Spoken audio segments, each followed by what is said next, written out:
Você já se sentiu tão pequeno que parecia invisível, tão quebrado que achou que nunca mais iria se levantar. Então você precisa ouvir o que aconteceu com uma mulher que foi humilhada publicamente pela amante do marido, enquanto carregava o filho dele no ventre. Mas espera aí.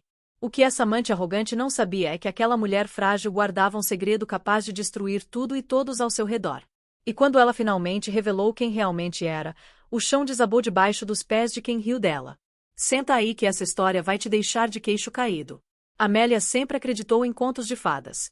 Sabe aquelas histórias onde a mocinha conhece o príncipe encantado e vive feliz para sempre? Pois é. Ela tinha certeza de que estava vivendo uma dessas. Conheceu Juliano no último ano da faculdade, e foi daqueles romances de cinema mesmo. Ele era ambicioso, trabalhava numa das maiores empresas do país, a Sterling Cole International, e tinha aquele sorriso que desarma qualquer um. Amélia era completamente diferente. Quieta, delicada, estudava história da arte e preferia passar o tempo em museus do que em festas barulhentas. Quando ele pediu ela em casamento, ela jurou que era a mulher mais sortuda do mundo. Os primeiros 3 anos foram perfeitos demais. Juliano subiu na carreira numa velocidade impressionante. Antes dos 30, já era vice-presidente sênior da empresa. Eles se mudaram para um apartamento enorme, todo de vidro e aço, com vista para a cidade inteira. Era frio, meio impessoal, mas Amélia tentava deixar aquilo mais aconchegante com suas coisas, seus livros, o cheiro de pão caseiro. Ela era o porto seguro dele. Revisava os relatórios que ele escrevia, dava opiniões valiosas sobre os projetos, organizava jantares impecáveis para os colegas de trabalho. Ela era a esposa perfeita. E quando descobriu que estava grávida, a felicidade dos dois parecia completa. Juliano ficou louco de alegria. Girou ela pela sala. Falava sem parar sobre o quartinho do bebê, sobre ensinar o filho a investir, a construir um legado. Para Amélia, aquela gravidez era a cereja do bolo. Era o elo eterno entre eles dois. Uma vidinha batendo dentro dela que ia uni-los para sempre. Mas aí, lá pela 10ª semana de gestação, as coisas começaram a mudar. Foi sutil no começo. Juliano passou a trabalhar até mais tarde. As desculpas eram sempre as mesmas. Fusão importante, pressão do conselho. Teve uma hora que Amélia começou a notar um perfume diferente nas roupas dele. Um cheiro caro, meio adocicado, de jasmim misturado com algo mais pesado. Quando ela perguntou, ele riu na cara dela. Amélia, eu trabalho num prédio com milhares de pessoas. Alguém entrou no elevador comigo, só pode ser isso. Depois vieram as ligações estranhas. Ele atendia na varanda, falando baixo, sempre de costas. O celular que antes ficava jogado em qualquer lugar agora vivia no bolso dele, com a tela virada para baixo. Ele ficou irritado. Explodia por qualquer bobagem. Uma gravata que sumiu, perguntas demais sobre o dia dele. A desculpa era sempre o trabalho, o projeto bilionário que ia consolidar o nome dele na empresa. Amélia, querendo ser a esposa compreensiva, fazia o possível para ajudar. Preparava as comidas favoritas dele, fazia banhos relaxantes com lavanda, dava espaço quando ele precisava. Mas a dúvida já tinha sido plantada. E quando uma semente de desconfiança brota, ela cresce. Rápido. Numa noite dessas, enquanto arrumava o escritório dele, o laptop apitou. Uma notificação de e-mail. E a prévia na tela foi como uma facada no peito. Assunto: ontem à noite. A noite passada foi incrível. Não consigo parar de pensar em você. Contando os segundos até ter você só pra mim de novo. A mensagem era assinada com o Isabela Moreno. Amélia conhecia o nome. Isabela era nova na empresa, tinha acabado de ser contratada no departamento do Juliano. Uma executiva ambiciosa, formada numa universidade europeia chique. Juliano tinha comentado sobre ela algumas vezes, elogiando a garra dela, a eficiência brutal. Tinha chamado ela de protegida. Amélia agora entendia o verdadeiro significado daquela palavra. Era mentira. O coração dela disparou. As mãos tremiam enquanto ela apoiava uma delas na barriga, que já começava a arredondar. Aquilo não era só traição dela. Era traição do filho deles. Da família que eles estavam construindo. Por um segundo, o mundo girou. O apartamento caro, todo aquele luxo de vidro e aço, ficou embaçado pelas lágrimas. Ela queria gritar, quebrar tudo. Mas respirou fundo. Precisava ter certeza. Precisava ouvir da boca dele. Amélia esperou Juliano chegar em casa naquela noite. Cada segundo arrastado no relógio era uma tortura. Ela não fez jantar. Não se arrumou. Ficou ali sentada no sofá branco de couro, de calça jeans e blusa simples, esperando a tempestade chegar. Ele entrou depois das 10, tirou o casaco com aquela pose de quem está no controle de tudo. Parecia cansado, mas tinha uma satisfação no olhar que Amélia nunca tinha reparado antes. Era a expressão de quem acha que tem o mundo aos pés. Oi, ele disse, afrouxando a gravata. Desculpa o atraso. O negócio tá chegando numa fase crítica. Você não viu minha mensagem? Estava ocupada, Amélia respondeu, a voz estranhamente calma. A gente precisa conversar, Juliano. Ele parou. Finalmente percebeu a tensão no ar, a postura rígida dela. Soltou um suspiro daqueles de quem está sendo incomodado por besteira. Pode esperar, Lê? Estou morto de cansado. Só quero relaxar. Não, ela disse. A palavra saiu pequena, mas firme. Não pode esperar. Quem é Isabela Moreno? A mudança nele foi instantânea. O cansaço sumiu, substituído por um alerta afiado. Os olhos dele estreitaram. Ela é uma colega. Minha vice-presidente de estratégia. Já te falei dela. Por que você está dormindo com ela, Juliano? A pergunta ficou ali, crua e feia, pesando no ar. Juliano deu uma risada curta, mas não tinha graça nenhuma naquilo. Era teatro. O quê? Amélia, do que você tá falando? É por causa das horas extras? Eu já te expliquei, esse projeto é minha carreira inteira em jogo. Eu vi um e-mail, Juliano. Da Isabela. No seu notebook. Ele enrijeceu. A mandíbula travou.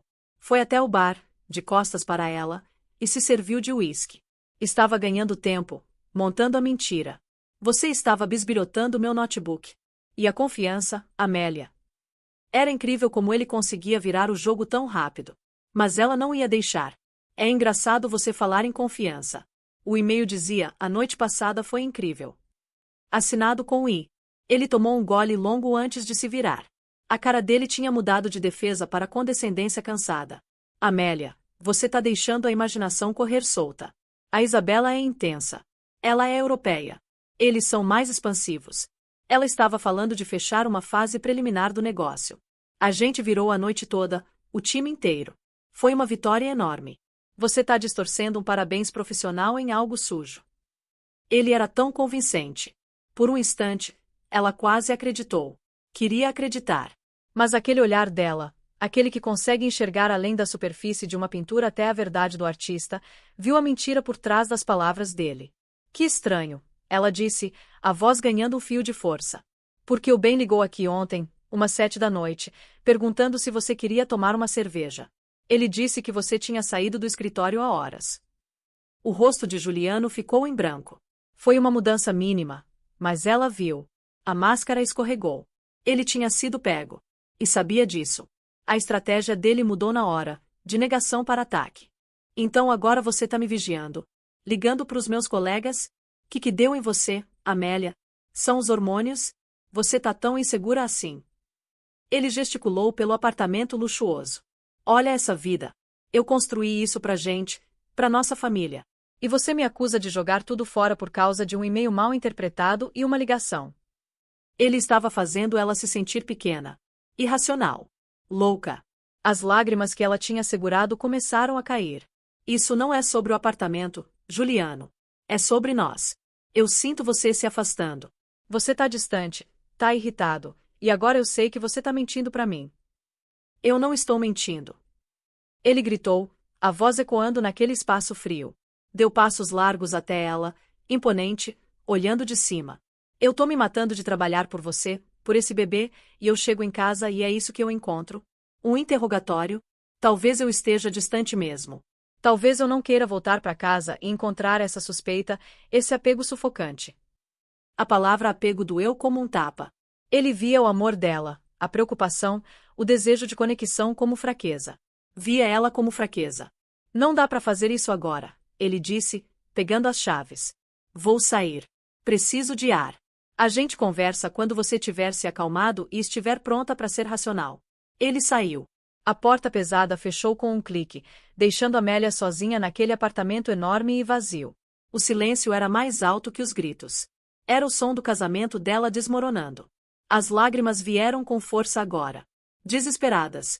Ela não estava chorando só pela mentira. Estava chorando pelo homem que ela achava que tinha casado, aquele que teria segurado ela e dado segurança, não diminuído ela e ido embora. Ela abraçou a própria barriga, um instinto de proteger a única coisa na vida dela que ainda parecia pura e real. Estava sozinha, grávida, casada com um estranho. E tinha o terrível pressentimento de que o pior ainda estava por vir. Os dias seguintes foram um inferno particular. Juliano se mudou para o quarto de hóspedes, um fantasma silencioso e ressentido na própria casa. Ele era educado, mas com uma frieza cortante. Perguntava sobre as consultas médicas com o mesmo interesse distante de quem pergunta se chegou correspondência. O espaço entre eles virou um abismo. Amélia se sentia sufocada, presa numa vida que agora era só uma fachada bonita e vazia. A amiga Clara implorava para ela sair dali. Ele é um narcisista clássico, Amélia. Ele foi pego. Então tá jogando tudo em você. Você e esse bebê merecem coisa melhor. Mas Amélia não conseguia largar. Ainda não. 3 anos de amor, o futuro que ela tinha construído na cabeça, a vida crescendo dentro dela. Tudo isso aprendia. Ela decidiu tentar uma última vez. Não gritando ou chorando, mas lembrando ele do que eles tinham. Se arrumou com cuidado numa manhã, escolheu um vestido de grávida simples mas elegante, azul claro.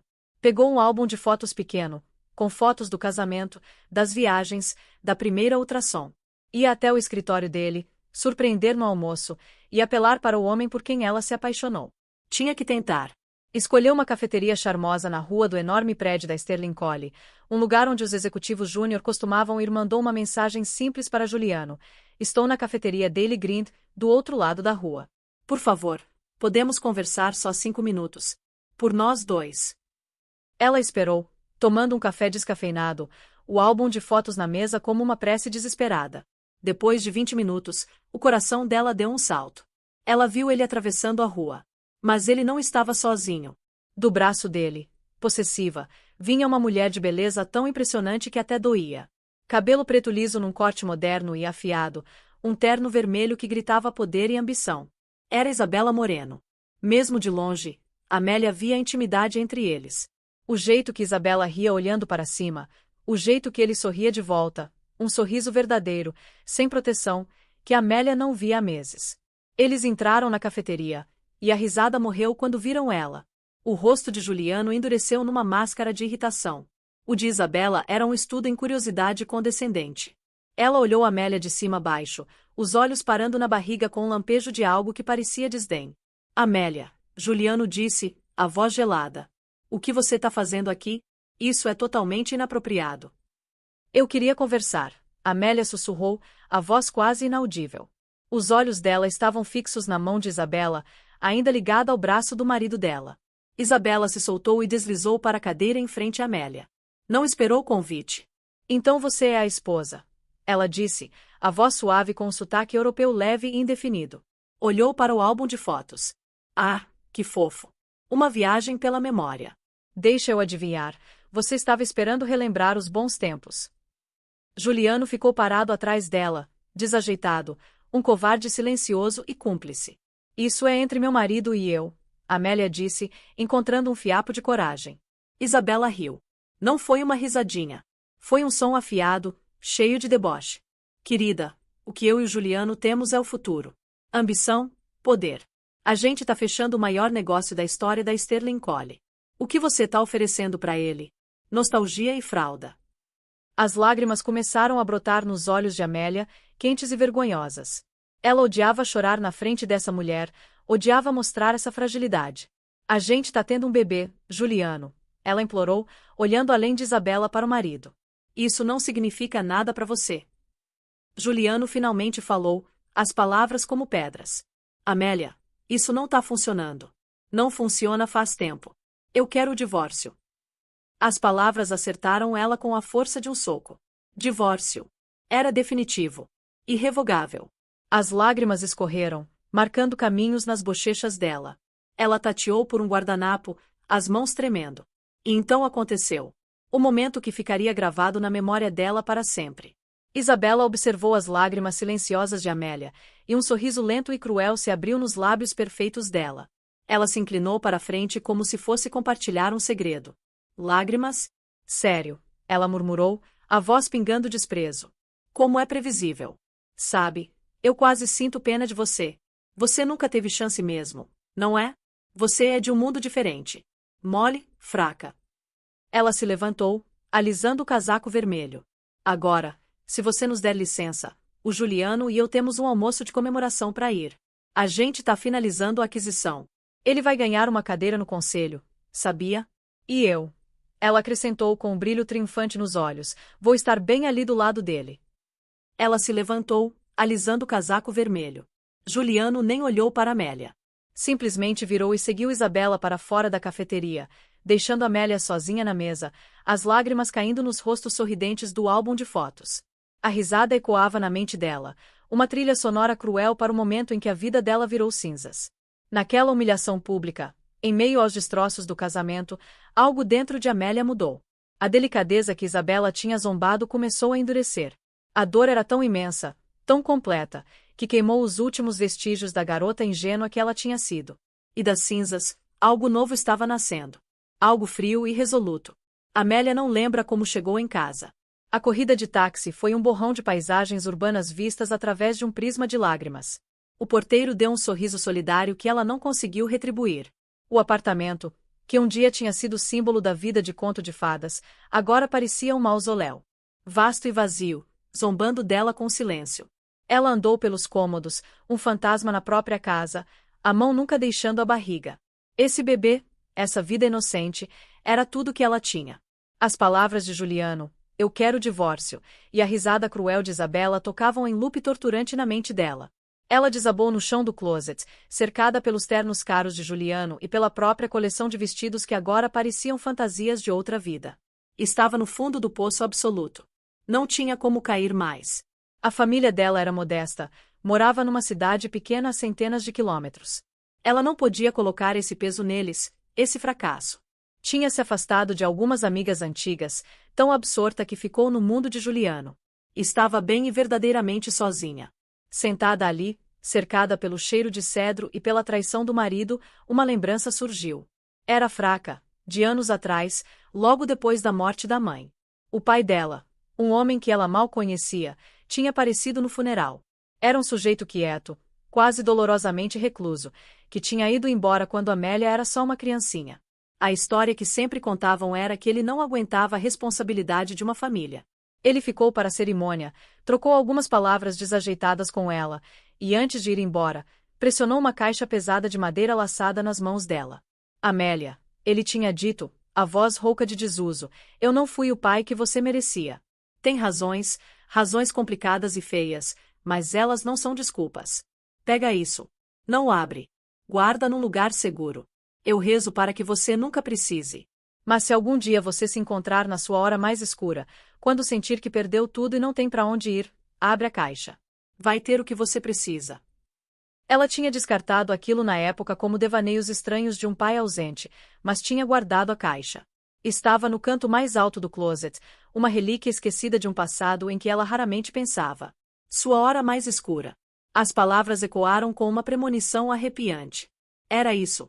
Esse era o fundo do poço. Com uma onda de energia desesperada, ela arrastou um banquinho para dentro do closet e alcançou a caixa. Era mais pesada do que ela lembrava, feita de mogno escuro polido com um fecho de prata simples e sem ornamentos. Ela carregou até a sala e colocou na mesa de centro de vidro frio. Os dedos tremiam enquanto desfazia a trava. Por dentro, era forrado com veludo azul royal gasto. Havia 2 itens ali. O primeiro era um envelope grosso de cor creme, o nome dela escrito numa letra afiada e desconhecida. O segundo fez ela pausar. Não era uma joia nem um maço de dinheiro. Era um carimbo. Mas era diferente de qualquer carimbo que ela já tinha visto.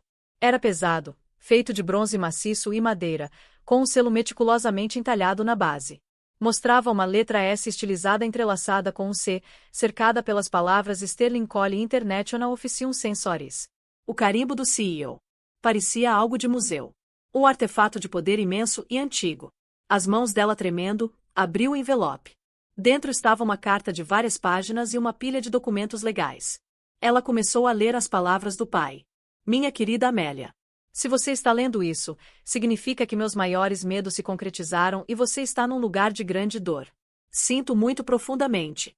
A história que contaram sobre mim é uma mentira necessária. Eu não fui embora porque era fraco. Fui embora para proteger você. Meu nome completo é Arthur Sterling. Sou cofundador e, Até minha aposentadoria, fui CEO da Sterling Collie International. A respiração de Amélia parou. Ela leu a linha de novo. E uma terceira vez. Arthur Sterling. O fundador recluso, quase mítico, da empresa onde o marido dela trabalhava. O homem que tinha desaparecido da vida pública há mais de 2 décadas atrás, virando uma lenda sussurrada no mundo financeiro. Seu pai. A carta explicava tudo. Ele tinha se apaixonado pela mãe dela, uma bibliotecária que não queria nada com o mundo cruel dele. Quando Amélia nasceu, ele estava no meio de uma disputa hostil por controle acionário, enfrentando ameaças contra a família. Para proteger elas, para dar a Amélia uma vida normal longe do veneno da riqueza e poder extremos, ele tinha feito uma escolha impossível. Tinha se separado legalmente, montado um fundo modesto mas seguro para a mãe, e sumido da vida delas, vigiando de longe através de alguns poucos de confiança. Vivi uma vida de arrependimento, minha filha, ele escreveu. Mas minha única consolação era saber que você estava segura e se tornando uma pessoa boa, livre do nome Sterling. Os documentos nessa caixa vão explicar as questões legais. Quando me afastei, não vendi minhas ações. Coloquei toda a minha participação, 51% da Sterling Collie International, num fundo fiduciário cego em seu nome, a ser ativado por você quando quiser. Mantive poder de veto absoluto sobre o conselho, uma trava de segurança que construí no estatuto da empresa. Esse poder é simbolizado e legalmente executado pelo selo, o Officium Censoris, o carimbo do censor. É um instrumento corporativo único e juridicamente vinculante. Pode derrubar qualquer decisão do conselho. Pode congelar qualquer projeto. Pode demitir qualquer funcionário. É a palavra final. Vejo agora que ao tentar proteger você do meu mundo, te deixei vulnerável aos predadores dele. O homem com quem você casou, Juliano Vance, é um desses predadores. Tenho observado ele. A ambição dele é um câncer. Ele é imprudente e corrupto. A aquisição que ele está comandando é baseada em dados fraudulentos e vai falir milhares de fundos de pensão se for aprovada. Ele é uma vergonha para a empresa que construí. Esse poder agora é seu, Amélia. É um fardo pesado. Mas você é uma Sterling. Tem minha força, mas mais importante, tem a bondade da sua mãe. Use isso. Proteja a empresa. Proteja seu futuro. Proteja meu neto. Na caixa, você também vai encontrar o cartão de um homem chamado Roberto Davis. Ele foi meu advogado. Agora é seu advogado. Ele está esperando sua ligação há 25 anos. Seja forte, minha filha. Sua nova vida começa agora. Com todo o amor que nunca pude mostrar, seu pai, Arthur Sterling. Amélia olhou fixo para a carta, depois para o pesado carimbo de bronze na mão dela. O mundo tinha virado de cabeça para baixo. Ela não era Amélia Vance, a esposa grávida abandonada. Era Amélia Sterling, a acionista majoritária e autoridade máxima da Sterling Collie International. Juliano não era só um marido traidor. Era um funcionário corrupto na empresa dela. Isabela não era só uma amante cruel. Era um sintoma da doença que ele representava. As lágrimas pararam. O desespero evaporou, substituído por um sentimento que ela nunca tinha experimentado antes, uma fúria fria, clara e absoluta. Eles tinham rido da fraqueza dela. Tinham chamado ela de mole. Tinham destruído a vida dela pela própria ambição egoísta. Eles não faziam ideia com quem estavam mexendo. Ela pegou o telefone. Não ligou para amigos ou família. Discou o número do Sr. Roberto Davis. Sr. Davis, ela disse, a voz firme e clara. Aqui é Amélia Sterling. Chegou a hora. Nas 48 horas seguintes, Amélia Sterling deixou de existir como uma esposa sofrendo. Ela virou uma estudante, uma estrategista, uma rainha se preparando para retomar seu reino. O Sr. Davis, um advogado afiado de cabelos prateados com olhos que não perdiam nada, se encontrou com ela num escritório privado e discreto no centro. Ele a guiou por cada detalhe da herança, a estrutura corporativa da Sterling Collie e o poder imenso, quase arcaico, do carimbo do censor. Pense nele não como um carimbo, senhorita Sterling, mas como um cetro real, ele explicou, a voz calma e tranquilizadora. Seu uso é raro, quase inédito, mas sua autoridade é absoluta. Quando esse selo é carimbado num documento, é como se seu pai em pessoa tivesse falado. O conselho tem que obedecer. Juntos, examinaram os detalhes do negócio premiado de Juliano. Como a carta do pai dela tinha sugerido, era um castelo de cartas. Juliano tinha usado projeções infladas, passivos escondidos e contabilidade beirando a fraude para fazer o negócio parecer atraente. Estava arriscando a estabilidade da empresa inteira pela própria glória pessoal e um bônus massivo de desempenho. O nome de Isabela Moreno estava em muitos dos documentos. Uma cúmplice disposta e ansiosa. Ele está marcado para apresentar a proposta final ao conselho amanhã de manhã, às 10, disse o Sr. Davis, olhando por cima dos óculos. Espera-se que passe por unanimidade. O CEO atual, Miguel Colli, o antigo sócio do seu pai, tem suas dúvidas, mas Juliano encantou o resto do conselho. Então vamos comparecer à reunião, disse Amélia, a voz desprovida de qualquer delicadeza anterior. Sr. Davis, quero que prepare 2 documentos para mim. O primeiro, uma ordem executiva para barrar a aquisição pendente de auditoria forense completa.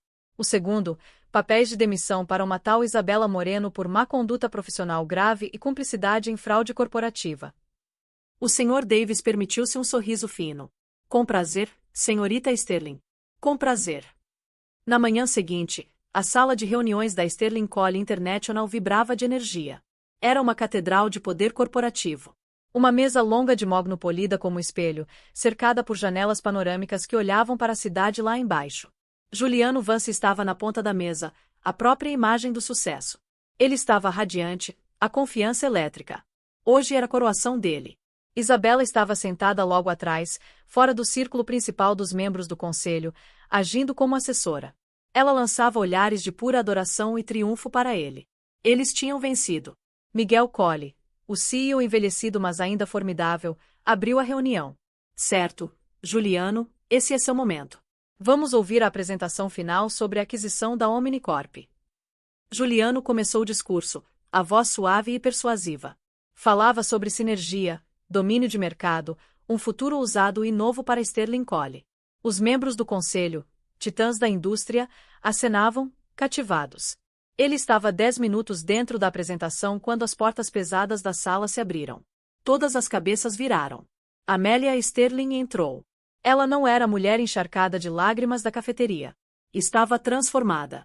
Usava um vestido azul marinho simples mas impecavelmente cortado, profissional e que acomodava discretamente a barriguinha de grávida. O cabelo preso elegantemente para trás. O rosto calmo, a expressão ilegível. Ao lado dela caminhava o lendário Roberto Davis, uma figura que muitos na sala reconheceram com um sobressalto.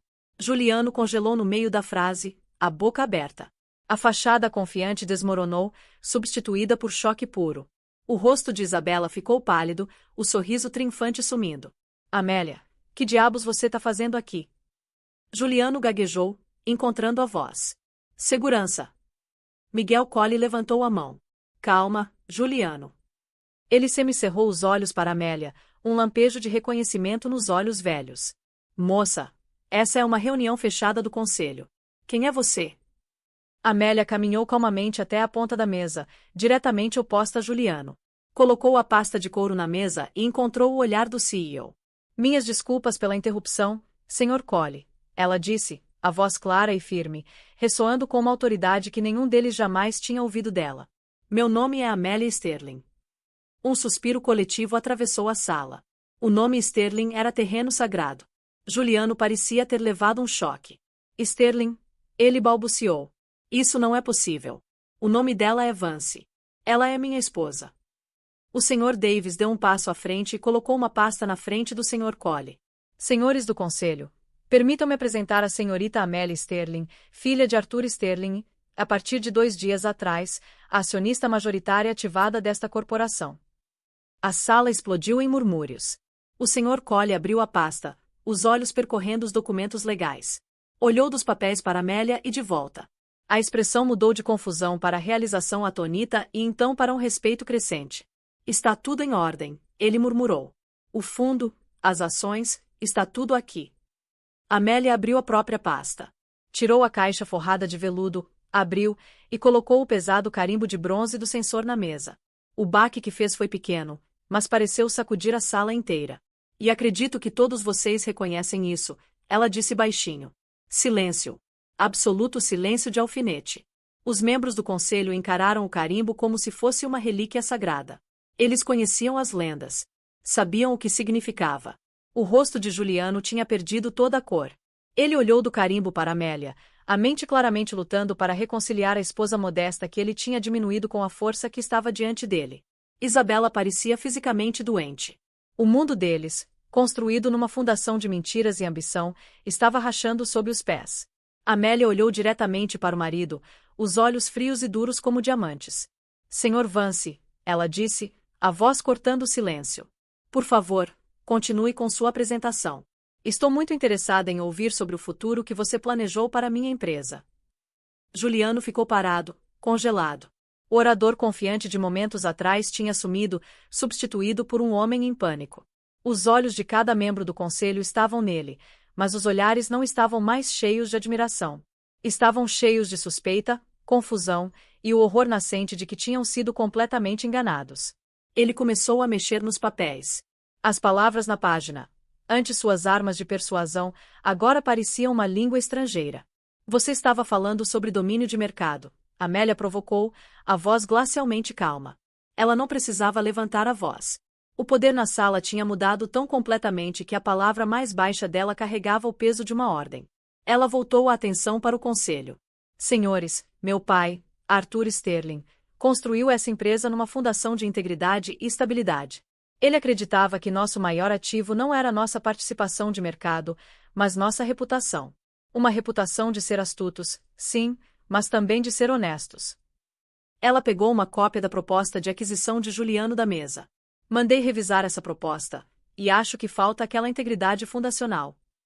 Olhou diretamente para Juliano. Senhor Vance, poderia esclarecer para o conselho o modelo de avaliação que você usou para o passivo do fundo de pensão da Omnicorp?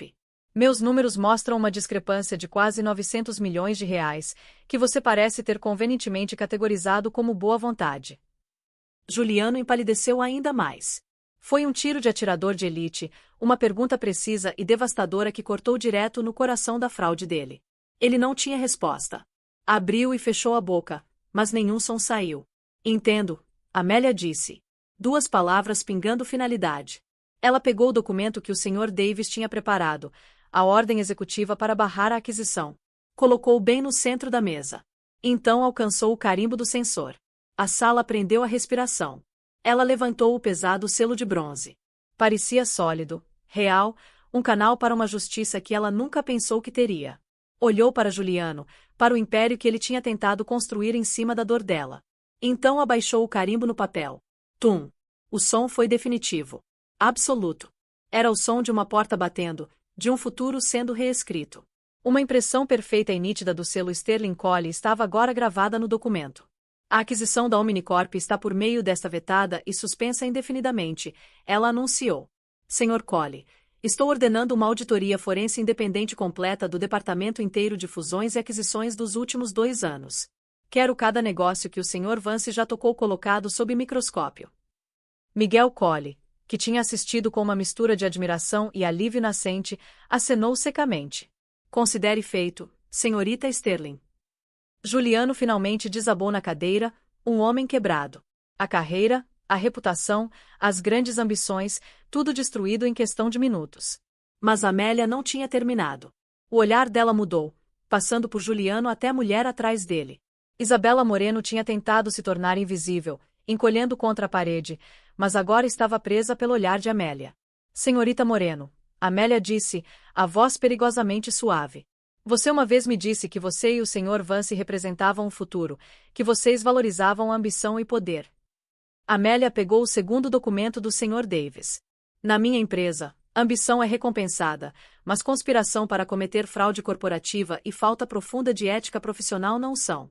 Você zombou da minha fraqueza, da minha delicadeza. Deixa eu te mostrar como é minha força. Ela colocou os papéis de demissão na mesa. Mais uma vez, levantou o carimbo pesado. Tum! Seu emprego na Sterling Cole International está terminado com efeito imediato, Amélia declarou. Você será escoltada do prédio. Suas credenciais e acessos já foram revogados. Confio que vai encontrar outra empresa onde seus talentos únicos sejam mais apreciados. O rosto de Isabela, uma máscara de superioridade cruel ontem, agora era uma tela de choque puro e humilhação. A vida perfeita dela, o assento à direita do poder, tinha acabado de evaporar. Você não pode fazer isso, ela sussurrou, a voz tremendo. Posso, Amélia disse simplesmente. E já fiz. Ela acenou para a porta onde 2 guardas de segurança estoicos tinham aparecido como num passe de mágica. Senhores, Por favor, escoltem o Sr. Vance e a senhorita Moreno para fora das instalações. Eles não são mais bem-vindos neste prédio. Enquanto os guardas avançavam, Juliano finalmente encontrou a voz, um apelo desesperado e patético. Amélia, por favor, pensa na gente. Pensa no bebê. Amélia encontrou o olhar dele uma última vez, não com ódio, mas com uma pena profunda e arrepiante. Eu estou pensando no bebê, Juliano. Estou garantindo o futuro dele. Um futuro que vai ser construído na honestidade e na força, não nas suas mentiras. A última coisa que Juliano e Isabela viram enquanto eram levados da sala de reuniões em desgraça absoluta foi a imagem de Amélia Sterling, a esposa grávida e quieta de quem eles tinham rido, de pé na ponta da mesa, o carimbo do censor descansando ao lado da mão dela, em controle completo e total. A mulher mais quieta da sala tinha acabado de fazer o som mais alto. A sala de reuniões ficou em silêncio por um longo momento depois que Juliano e Isabela foram embora. Os membros restantes do conselho olhavam para Amélia com um respeito novo e profundo. Tinham acabado de testemunhar um golpe sem sangue, uma execução magistral de poder que foi tão rápida quanto brutal. Miguel Colli foi o primeiro a falar, quebrando a tensão. Um sorriso lento e genuíno se espalhou pelo rosto dele. Arthur sempre teve um talento para o dramático, ele disse, a voz cheia de admiração. Bem-vinda ao conselho, senhorita Sterling. Parece que estávamos precisando desesperadamente de você. Amélia ofereceu a ele um sorriso pequeno e grato. A adrenalina que tinha corrido nela estava começando a diminuir, substituída por uma exaustão profunda, mas também por um senso incrível de clareza. Ela não tinha apenas se vingado. Tinha protegido o legado do pai e o sustento de milhares de pessoas que trabalhavam para Sterling Colli. Obrigada, Sr. Colli, ela respondeu. Garanto que não pretendo fazer um hábito dessas interrupções. Minha primeira ordem de negócios é cooperar totalmente com a auditoria. Minha segunda é estabelecer um novo comitê de ética e conformidade para garantir que algo assim nunca mais aconteça. Nas semanas seguintes, a vida de Amélia se transformou num ritmo vertiginoso. A história da herdeira secreta Sterling e a dramática tomada de poder na sala de reuniões virou lenda em Wall Street. Jornalistas imploravam por entrevista, mas ela permaneceu intensamente privada, focando no trabalho em mãos. Ela trabalhou de perto com o Sr. Colli e o Sr. Davis, aprendendo as complexidades do negócio com a mesma diligência quieta que antes aplicava à história da arte. Era natural. Tinha o intelecto afiado do pai e a intuição da mãe, uma combinação que a tornava uma líder formidável e respeitada. A auditoria revelou toda a extensão da corrupção de Juliano. Ele tinha manipulado os livros por anos, sacrificando estabilidade de longo prazo por ganhos de curto prazo que enchiam seus bônus. Ele e Isabela enfrentaram não apenas desgraça pública mas uma série de problemas legais que consumiriam suas vidas pelo futuro previsível. Amélia pediu o divórcio, um processo legal simples e sem emoção que pareceu mais fechar um negócio ruim do que terminar um casamento. Ela saiu do apartamento frio de vidro e comprou uma linda brownstone aconchegante num bairro tranquilo arborizado. Encheu não com móveis minimalistas, mas com cadeiras confortáveis, estantes transbordando de livros e arte que ela amava. Começou a construir um lar, um verdadeiro santuário para ela e o bebê. Uma tarde, cerca de 6 meses na nova vida, ela estava sentada no antigo escritório do pai, agora o escritório dela, na sede da Sterling Colli. A mesa grande estava limpa, exceto por um único item, a caixa laçada de mogno contendo o carimbo do censor. Ela raramente precisava agora. A autoridade dela estava estabelecida, a liderança respeitada. Ficava ali como lembrança não do poder dela, mas da resiliência. Ela olhou pela janela para a cidade se espalhando lá embaixo.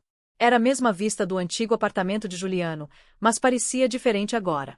Não era mais símbolo do sucesso de outra pessoa que ela apenas estava ao lado. Era uma paisagem de possibilidade, um futuro que ela estava construindo nos próprios termos. Sentiu um chute gentil de dentro do útero, um tremor pequeno que ficava mais forte a cada dia. Sorriu, colocando a mão na barriga. Ia ter uma menina. Uma menina forte, inteligente, bondosa. Uma Sterling. A vida dela não era o conto de fadas que tinha imaginado. Era algo muito melhor. Era real. Tinha sido forjada na traição e humilhação, temperada pela perda, e reconstruída numa nova fundação da própria força. As lágrimas que tinha chorado naquela cafeteria não foram marca da fraqueza, mas a rega de uma semente de poder que ela nunca soube que possuía. Amélia Sterling tinha encontrado a voz. E estava apenas começando a contar a história. Os 6 meses seguintes à reviravolta na sala de reuniões foram um período de reconstrução quieta e intensa, tanto para Sterling Colli quanto para a própria Amélia. O nome Amélia Sterling não parecia mais estranho. Parecia uma pele na qual ela finalmente tinha crescido. Ela provou ser uma líder diferente de qualquer um que a empresa já tinha visto. Onde Juliano tinha sido um tubarão, só velocidade e dentes, Amélia era uma arquiteta.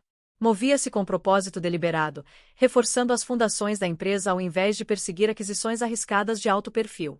Seu primeiro ato como nova chefe de fato foi estabelecer a Fundação Helena Sterling para a Ética Corporativa, nomeada em homenagem à mãe. Era uma iniciativa multimilionária voltada a financiar programas universitários e organizações sem fins lucrativos dedicadas a promover integridade nos negócios. Mandava uma mensagem clara ao mundo corporativo: a Sterling Colley estava sob nova gestão e as regras tinham mudado.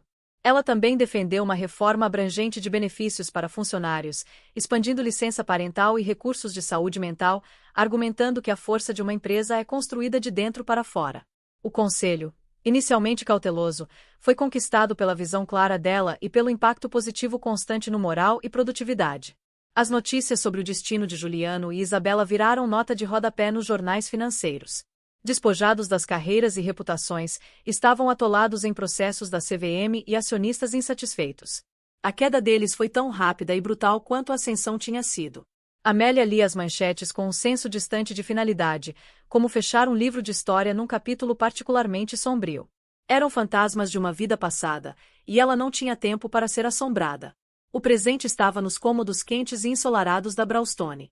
Agora quase com 8 meses de gravidez, ela passava a maior parte do tempo trabalhando de um escritório personalizado com vista para o pequeno jardim.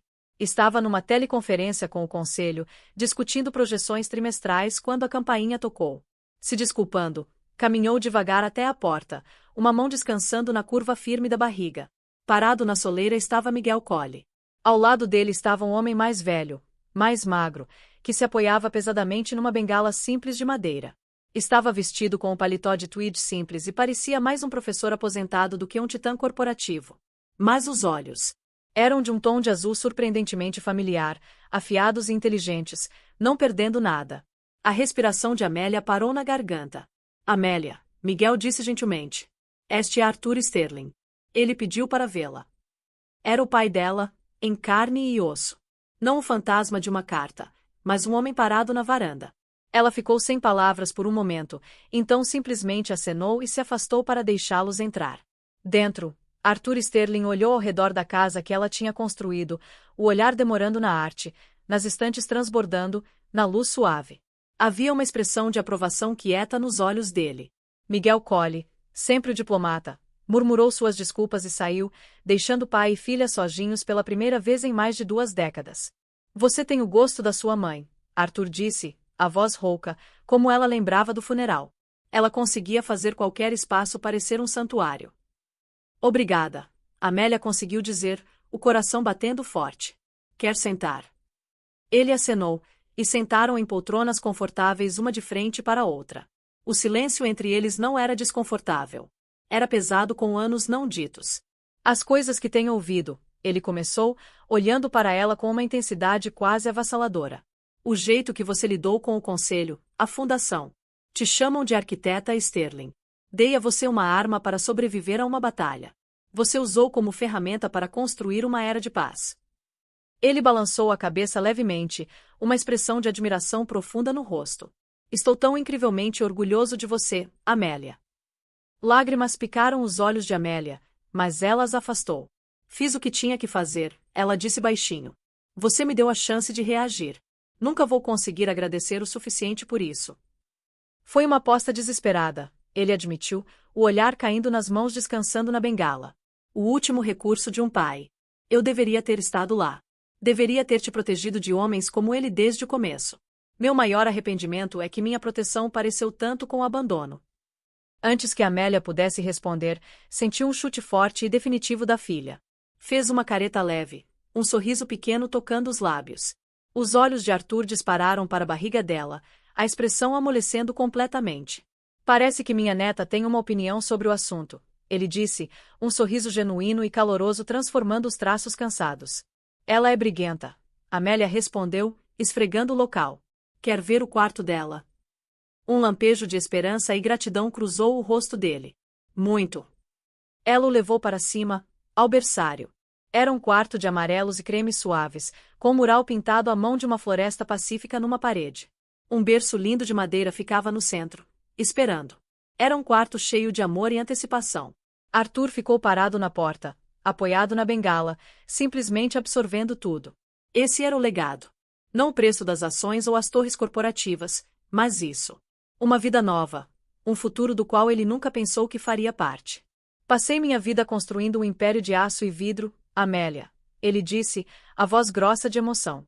Mas esse quarto que você construiu, é o ativo mais valioso que nossa família já terá. Espero que você me permita fazer parte da vida dela. Ser o avô que nunca te dei a chance de ter como pai.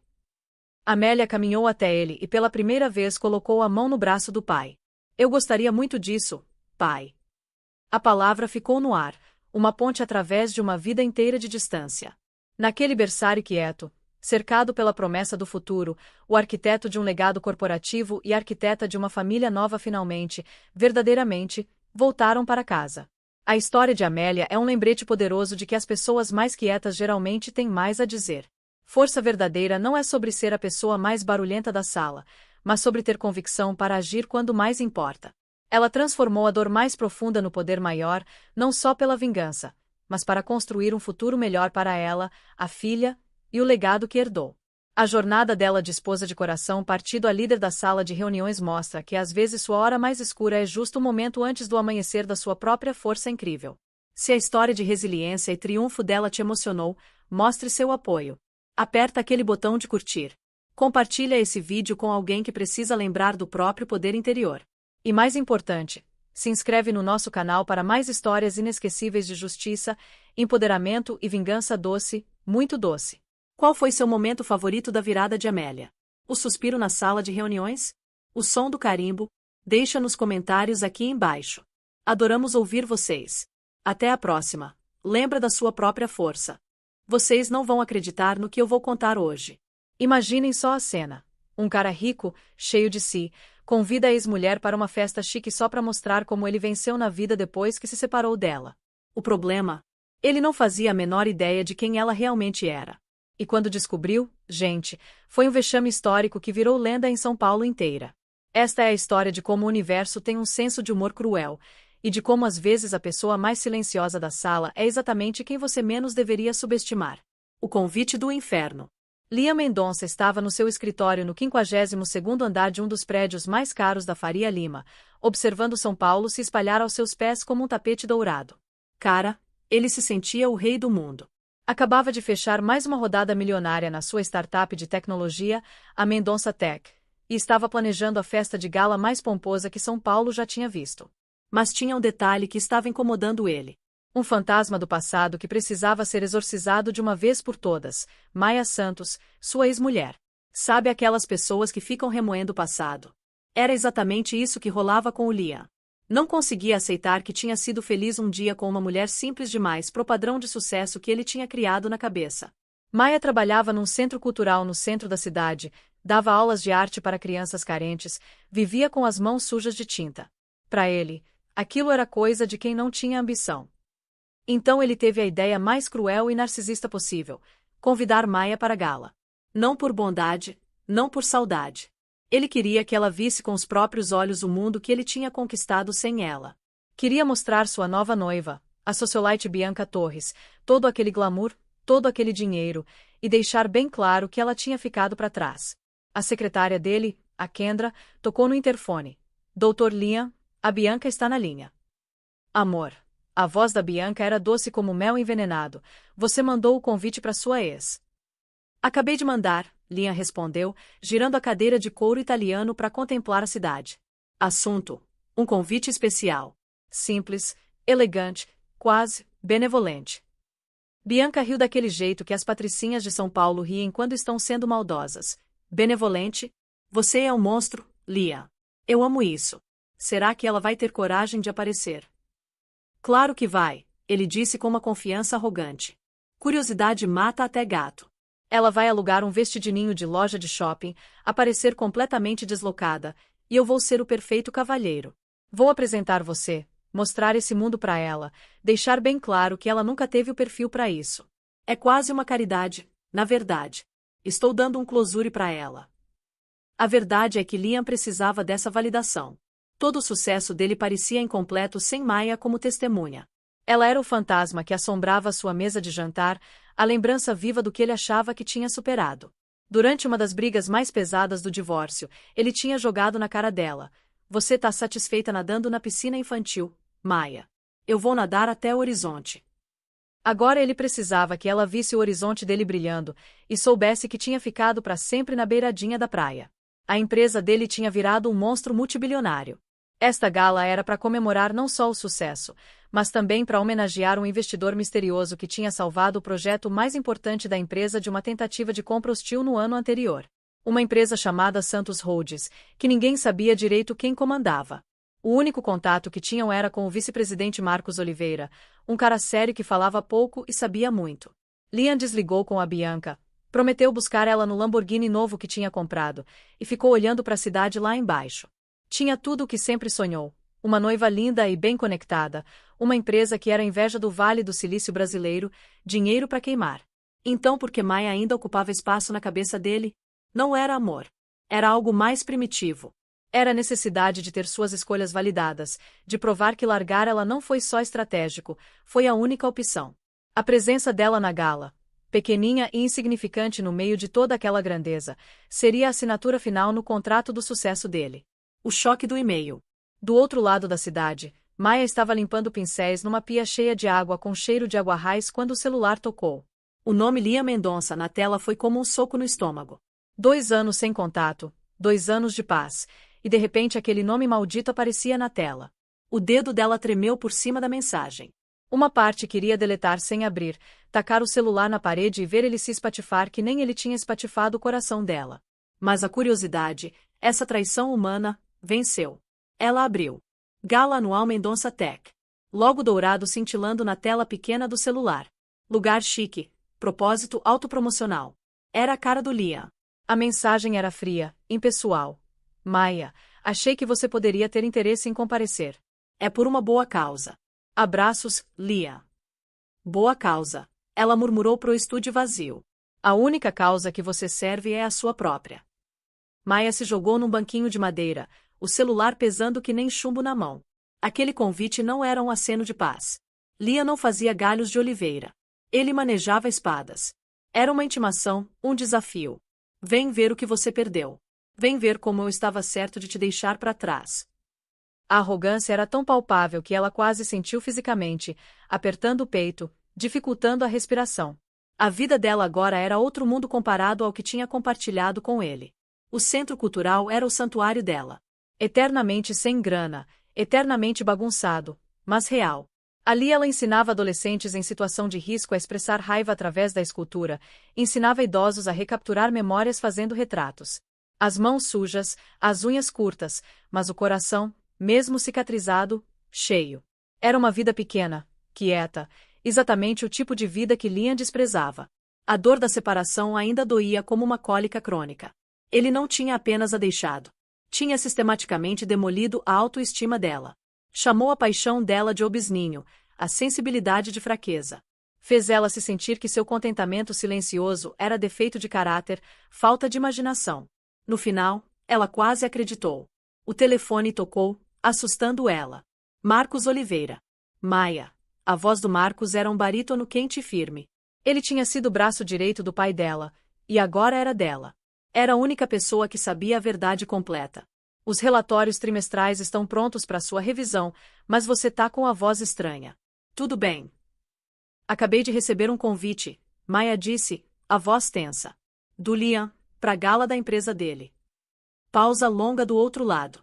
Marcos era homem de poucas palavras, mas os silêncios dele falavam muito. Este estava cheio de raiva protetiva. O que aquele cara quer agora? Ostentar, imagino. Ela forçou um tom leviano que não sentia. Quer desfilar o sucesso e a noiva nova na minha cara. Quer me ver encolher. E vai. Essa era a pergunta, não era? Por 2 anos ela tinha estado se reconstruindo.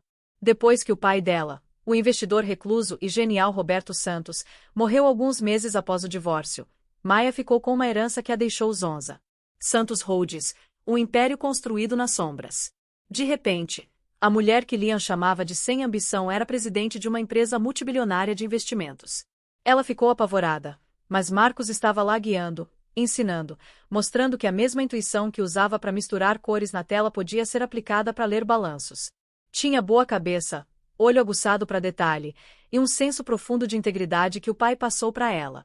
Aprendeu a liderar não com fanfarronice e ego que nem Liam, mas com perguntas silenciosas e consideração cuidadosa. Comandava o império por trás dos panos, usando o nome do pai e Marcos como rosto público. Ninguém sabia que a professora de arte quietinha era uma das investidoras silenciosas mais poderosas do país. Muito menos Liam Mendonça. A ironia era quase perfeita demais. O investidor salvador dele, a misteriosa Santos Holdings que tinha socorrido o projeto, era ela.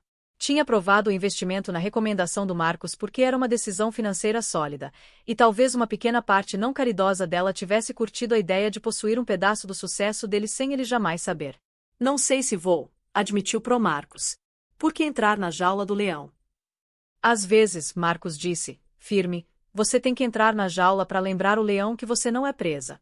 Você é presidente da Santos Holdings, Maia. Tá numa posição de comprar a empresa inteira dele num estalar de dedos. Ele não tem poder nenhum sobre você. Ele estava certo logicamente, mas as feridas eram emocionais, não lógicas. O desequilíbrio de poder tinha sido a característica definidora do casamento deles.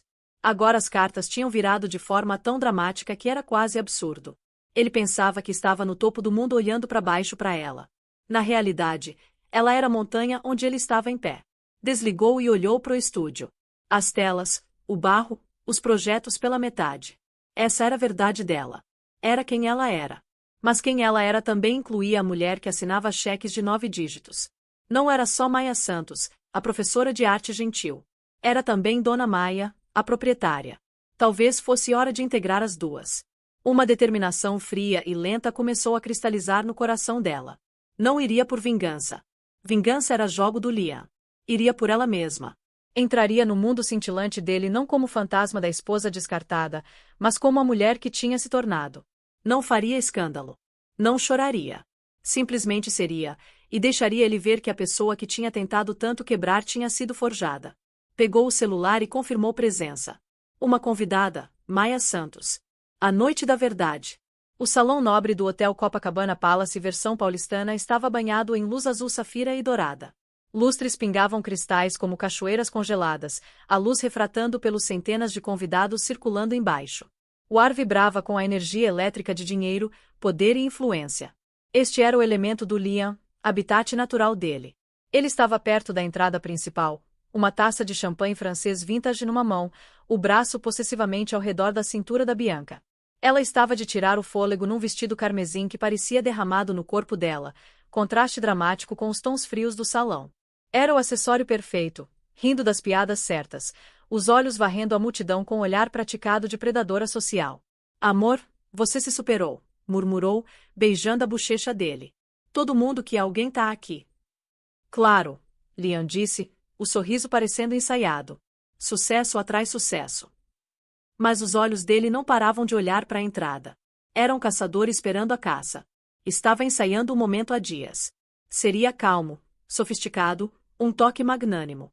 Avistaria ela do outro lado da sala, perdida e intimidada. Se aproximaria graciosamente com a Bianca no braço. As apresentações seriam aula mestra em condescendência controlada. Maia, lembra que falei da Bianca para você? Bianca, essa é a Maia, minha primeira esposa. A ênfase no primeira seria sutil mas devastadora. Você tá distraído, Bianca notou, as unhas perfeitamente feitas batucando no braço dele. Ainda esperando o fantasma do casamento passado. Só garantindo que todos meus convidados se sintam bem-vindos, mentiu suavemente. Uma pontada de algo desconhecido e indesejado o cutucou. Nervoso? Porque estaria nervoso. Esta era a noite dele, o triunfo dele. Mas conforme os minutos passavam, a expectativa começou a azedar virando ansiedade estranha. E se ela não viesse? O pensamento foi surpreendentemente desanimador. Toda a performance que tinha construído na mente seria para a plateia de uma. E se ela não estivesse ali, a vitória pareceria oca. Varreu a multidão, cumprimentando um CEO de tech aqui, um vereador ali. Falou sobre projeções de mercado e ganhos do terceiro trimestre. A linguagem familiar do mundo dele, bálsamo reconfortante. Era Liam Mendonça. As pessoas se curvavam para ele. Queriam o tempo, Insight, capital dele. Era a reina corte dele. Aí ele a viu. Ela não estava onde esperava, encolhida perto da mesa do buffet ou pairando estranhamente perto de uma coluna. Estava perto das portas francesas que davam pro terraço, numa conversa quieta mas animada com Marcos Oliveira. A mente do Liam gaguejou por um segundo. Marcos Oliveira, o VP notoriamente rabugento e inacessível da Santos Holdings. O que ele estava fazendo conversando com Maia? Devia ter acabado de se conhecer. Oliveira provavelmente estava sendo educado com uma mulher sozinha antes de partir para os peixes maiores. Mas foi a aparência dela que realmente o derrubou. Tinha esperado menos. A mulher que ele lembrava teria usado algo seguro, bege ou cinza. A mulher parada no terraço estava usando um vestido verde esmeralda simples, impecavelmente cortado. Não era chamativo nem revelador, mas abraçava o corpo dela com confiança discreta que ele nunca tinha visto nela. O cabelo, que costumava usar num rabo de cavalo displicente e simples, estava penteado em ondas suaves que emolduravam um rosto mais calmo, mais definido do que lembrava. Usava joias mínimas, mas os olhos, enquanto escutava Oliveira, eram brilhantes e focados. Ela não estava intimidada. Parecia serena. Bianca seguiu o olhar dele. É ela? Perguntou, nota de escárnio na voz. O vestido é meio sem graça, não é? Sim, é ela, Liam disse, a voz um rosnado baixo. O plano já estava descarriando. Ela não devia estar assim. Não devia estar conversando confortavelmente com um dos homens mais importantes da sala. Sentiu uma onda de raiva possessiva. Precisava retomar controle da narrativa. Se desculpou com a Bianca da conversa deles e começou a se mover pela multidão, caminho linha direta para Maia. Conforme se aproximava, viu Marcos Oliveira acenar respeitosamente para Maia e discretamente se afastar, derretendo de volta na multidão. Estranho. Oliveira não era conhecido pelas graças sociais. Maia se virou como se sentisse a aproximação dele. O olhar dela encontrou o dele através dos últimos metros separando eles. Não tinha medo nos olhos dela, nem admiração, só neutralidade calma e ilegível que era mais perturbadora que qualquer explosão emocional teria sido. Liam, ela disse, a voz uniforme e fria. Era a mesma voz, mas os tons tímidos que lembrava tinham sumido. Maia, fico feliz que conseguiu vir, disse, forçando o sorriso ensaiado. Deslizou o braço ao redor da Bianca, puxando ela para frente. Quero apresentar minha noiva, Bianca Torres. Bianca, essa é Maia Santos. Bianca estendeu a mão, o anel de noivado de diamante pegando a luz que nem arma. Que prazer finalmente conhecer você, disse, o tom pingando falsidade doce. Liam me contou tão pouco sobre você. O insulto foi perfeitamente entregue. Maia simplesmente pegou a mão, aperto firme e breve. Prazer conhecer você também, Bianca. O anel é lindo. O elogio foi entregue com placidez tão genuína que desarrou completamente a indireta pretendida. Ela não estava jogando o jogo. Liam sentiu a frustração crescendo. Não estava saindo como planejado. Precisava acertar o golpe. É um belo upgrade do centro comunitário, não é? Disse, gesticulando vagamente pro salão opulento. Espero que não esteja muito confusa. Aí estava, a cutucada, o lembrete da vida pequena dela e da vida grandiosa dele. Observou o rosto dela, esperando o tremor de dor, a sombra da inadequação. Maia olhou ao redor da sala, sorriso pequeno, quase imperceptível tocando os lábios. Aí olhou de volta para ele, os olhos segurando os dele. Não, de jeito nenhum, disse, a voz calma que nem lago profundo. É um evento lindo, Lia. Você se deu muito bem. Era declaração simples, mas pareceu julgamento. Ela não estava olhando para ele como ex-esposa cheia de arrependimento. Estava olhando para ele como observadora, distante e não impressionada. A dinâmica de poder que tinha cuidadosamente construído estava desmoronando antes mesmo de ter chance de curtir. Sentiu necessidade desesperada, arranhante, de colocar ela de volta no lugar, o lugar que tinha designado para ela na história da vida dele. Mas estava começando a temer que ela já tinha reescrito o livro inteiro. A revelação. Maia tinha caminhado pelas portas grandiosas do salão do Copacabana, sentindo não como cordeiro entrando na jaula do leão, mas como rainha retornando para a corte que há muito tinha abdicado. A opulência não intimidava. Era familiar. Santos Holdings era dona do prédio. Era detalhe pequeno que tinha descoberto durante revisão de portfólio com Marcos, fato que deu a ela um sorriso silencioso e secreto. Liam estava hospedando a festa da vitória dele na casa dela. Desde o momento que entrou, sentiu a mudança. Tinha passado anos da vida tentando se fazer menor, se encaixar no mundo do Liam, não ocupar espaço demais, não ter necessidades que pudessem inconveniar a ambição dele. Esta noite simplesmente ocupou o espaço dela. Usava o vestido esmeralda não para ele, mas para ela. Verde era a cor de crescimento novo. Tinha avistado Marcos perto do terraço exatamente como planejaram. A presença dele era a âncora silenciosa no mar rodopiante de rostos. Ele tá te observando, Marcos disse em voz baixa, de costas pro salão enquanto fingiam admirar a vista da cidade. Tá com mulher de vestido vermelho. Vem vindo pra cá. Deixa ele vir, Maia respondeu, coração batendo ritmo firme e decidido. Esse é o último fantasma que preciso exorcizar, Marcos. Só lembra quem você é, Maia, disse, dando olhada de orgulho paternal. Não quem ele acha que você é. Deu leve inclinação da cabeça e se afastou bem na hora que Liam começou a aproximação.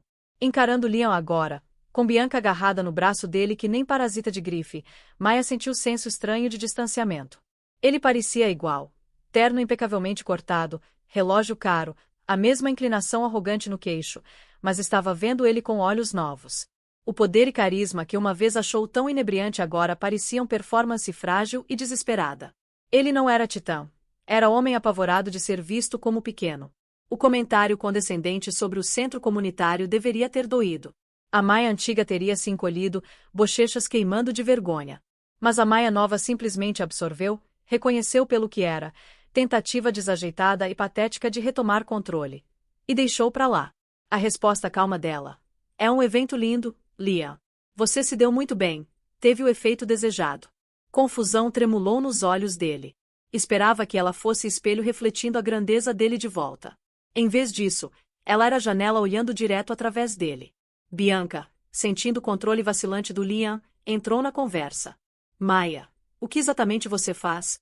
Liam mencionou algo sobre arte. Parece charmosamente pitoresco. Maia encontrou o olhar da outra mulher. Tinha brilho competitivo duro nos olhos da Bianca.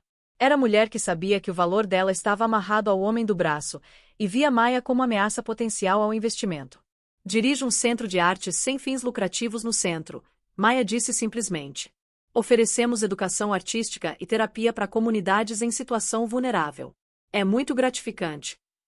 Não ofereceu mais detalhes, nenhuma defensiva. Declarou como fato, concreto e valioso quanto qualquer empreendimento do Liam. Liam soltou risada curta, desdenhosa. Olha só, sempre salvando o mundo, minha Maia. Eu, por outro lado, me contento em possuí-lo. O pronome possessivo, minha Maia, pairou no ar entre eles, relíquia de passado que estava tentando usar como arma. Antes que ela pudesse responder, as luzes do salão escureceram ligeiramente, e campainha agradável ecoou pelo sistema de som. Homem subia pro pódio no palco principal. Senhoras e senhores, se pudessem me dar atenção, por favor, o MC anunciou. Liam ajeitou a gravata, sorriso voltando pro rosto. Hora do show, sussurrou para Bianca. Deu última olhada desdenhosa para Maia. Aproveite a festa, Maia. Experimente os canapés. Certamente são melhores que os que você tá acostumada. Com isso, guiou Bianca em direção à frente da sala, deixando Maia sozinha. Mas ela não estava sozinha. Do outro lado da sala, encontrou o olho do Marcos. Ele deu aceno sutil e encorajador. Era hora. O MC começou o discurso, derramando elogios no Liam e na Mendonça Tech. Falou de inovação, visão, liderança de mercado. Maia escutou, não sentindo amargura, só senso profundo de pena pelo homem que precisava de tanta validação externa para se sentir completo. Aí o MC mudou o tom. Mas esta noite também estamos aqui para honrar parceria que foi fundamental para o nosso sucesso. Um ano atrás, como muitos sabem, Mendonça Tech enfrentou desafio significativo. Projeto crítico para o nosso futuro estava em risco. Foi então que parceiro silencioso interveio, demonstrando não só fé imensa na nossa visão, mas também poder decisivo para assegurá-la. Murmúrio percorreu a multidão. Esta era a parte da noite que todo mundo tinha curiosidade, o mistério da Santos Holdings. Liam parecia convencido perto do palco. Esta era a história da salvação dele. Outro capítulo na lenda de Liam Mendonça, o homem que conseguia atrair apoio até dos players mais elusivos. Este parceiro até agora permaneceu completamente atrás dos bastidores. O MC continuou, voz crescendo com charme dramático. São conhecidos pelos investimentos perspicazes, influência silenciosa e compromisso inabalável com a integridade. Somos imensamente gratos pelo apoio da Santos Holdings. Pausou, deixando o nome pairar no ar. Liam aplaudiu polidamente, rei gracioso reconhecendo os benfeitores. Esta noite, o MC ecoou. Pela primeira vez, a líder da Santos Holdings concordou em sair das sombras para aceitar nossa gratidão mais profunda. Senhoras e senhores, é minha honra profunda apresentar a visionária presidente da Santos Holdings, senhora Maia Santos. Por um momento, houve silêncio. O nome registrou, mas o contexto era impossível. Era falha na Matrix, bug de software no programa grandioso da noite. O aplauso polido do Liam falhou, as mãos congelando no meio da palma. O sorriso congelou, depois rachou que nem porcelana derrubada em chão de mármore. Maia Santos. Virou a cabeça, movimento lento e enferrujado como se o pescoço fosse feito de ferrugem.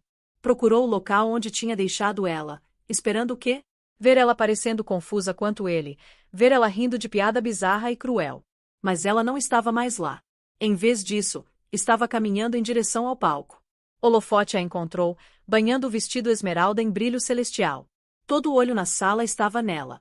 Movia com graça quieta e sem pressa que era totalmente cativante. A mulher que tinha zombado por estar confusa na sala agora possuía ela completamente. Os murmúrios na multidão cresceram numa onda de sussurros chocados. Pessoas estavam virando, apontando, mentes correndo para conectar os pontos entre a ex-esposa tímida que ocasionalmente mencionava e a figura poderosa e enigmática no palco. O mundo do Liam inclinou no eixo. O chão pareceu sair debaixo dele, deixando ele numa queda livre tonta. O cérebro tentou freneticamente processar a informação, mas era como tentar encaixar peça quadrada em buraco redondo. Santos Holdings, o salvador dele, o investidor silencioso e poderoso. O nome do pai dela era Santos, Roberto Santos, o investidor recluso e excêntrico que tinha morrido alguns anos atrás. Ele tinha deixado tudo para a filha. As peças não só se encaixaram. Bateram com força de colisão tectônica, estilhaçando a realidade dele. Viu Marcos Oliveira parado perto do lado do palco, expressão ilegível mas com um toque de satisfação sombria nos olhos. Ele não estava conversando com ela antes. Estava conferindo com a chefe. Liam, o que está acontecendo? A voz da Bianca era sibilo agudo e em pânico no ouvido dele. O aperto dela no braço ficou subitamente doloroso. Isso é brincadeira. Liam não conseguiu responder. A garganta contraída, respiração presa nos pulmões. Só conseguia assistir Maia subir o pequeno lance de escadas pro palco e apertar a mão do MC. Chegou no pódio, ajustando o microfone com familiaridade e calma que sugeria que não era a primeira vez dirigindo multidão. Quando falou, a voz era clara e firme, amplificada por todo o salão silencioso. Não havia traço da mulher hesitante que ele conheceu. Obrigada, começou, os olhos varrendo a plateia. Não pousaram nele. Era como se ele nem estivesse lá. Mendonça Tech é empresa com visão notável, e Santos Holdings tem orgulho de ser parte da jornada. Meu pai, Roberto Santos, me ensinou que os melhores investimentos não são em tecnologias ou mercados, mas em pessoas. Vimos nesta empresa impulso para a inovação que acreditamos valer a pena proteger.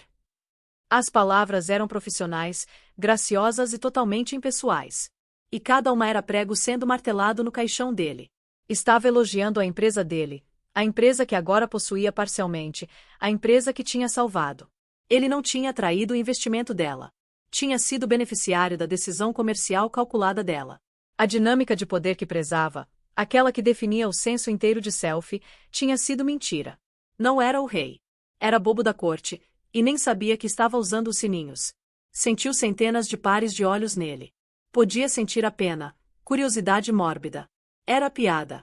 O grande Liam Mendonça, humilhado no próprio palco pela esposa quieta e modesta que tinha jogado fora. Bianca tinha dado meio passo para longe dele, o rosto máscara de horror e ruína social. Não estava olhando para noivo poderoso mais. Estava olhando para tolo. Maia manteve o discurso curto e elegante. Falou do futuro, objetivos compartilhados, compromissos filantrópicos. Nunca tropeçou sequer uma vez. Nunca olhou na direção dele. A indiferença completa e total foi mais devastadora que qualquer briga gritante ou acusação chorosa poderia ter sido. Tinha convidado ela para ser nota de rodapé na história dele, e ela acabará de revelar que ele era personagem menor na dela. Conforme terminou as observações para crescendo de aplauso trovejante, finalmente deixou os olhos vagarem pela multidão e encontrar os dele. Não havia malícia no olhar, nenhum triunfo. Só finalidade quieta e triste. Era olhar que dizia acabou. Não o casamento deles. Isso estava acabado há anos. Mas o domínio dele sobre ela. O fantasma que tentará invocar o tinha exorcizado. O aplauso lavou sobre ele, som que parecia risada ecoante. Quisera humilhar ela, mostrar como o mundo dela era pequeno. Em vez disso, parado no salão dourado, cercado pelos adereços do sucesso, Liam Mendonça nunca se sentirá tão pequeno na vida inteira. O arrependimento era coisa física, pedra fria e pesada alojando no centro do peito, e sabia com certeza nauseante que era peso que carregaria pelo resto dos dias. O confronto final. Conforme o aplauso diminuiu, Maya sentiu senso profundo de quietude. A tempestade tinha passado. Por anos carregara o peso do julgamento do Liam, a vergonha silenciosa de sentir que não era suficiente. Naquele palco, sob brilho do holofote, não estava representando o papel. Tinha sido simplesmente ela mesma, tudo de si, e ao fazer isso, o peso desapareceu. Desceu as escadas, e a atmosfera na sala mudou completamente. O mar de pessoas se abriu para ela. Rostos que tinham sido indiferentes antes agora estavam vivos de curiosidade, respeito e avareza. Bilionário de tech que mal tinha dado aceno antes agora corria pro lado dela, mão estendida. Senhora Santos, discurso notável. Não fazia ideia. Conhecia a reputação do seu pai, claro. Uma lenda. Precisamos conversar. Senhora Santos, Caterine Silva do Jornal Financeiro. Podemos ter momento do seu tempo. Absoluta honra, Senhora Santos. Não era mais Maia, a ex-esposa. Era Senhora Santos, a jogadora poderosa. Marcos apareceu no cotovelo, guarda-costas silencioso e formidável, gerenciando com expertise o influxo súbito de atenção. Murmurava: a Senhora Santos tem outro compromisso em breve, ou talvez possa agendar ligação com meu escritório, guiando ela pela multidão. Os olhos varreram a sala procurando Lia. Viu ele parado congelado perto do palco, estátua de homem. Bianca não estava mais no braço.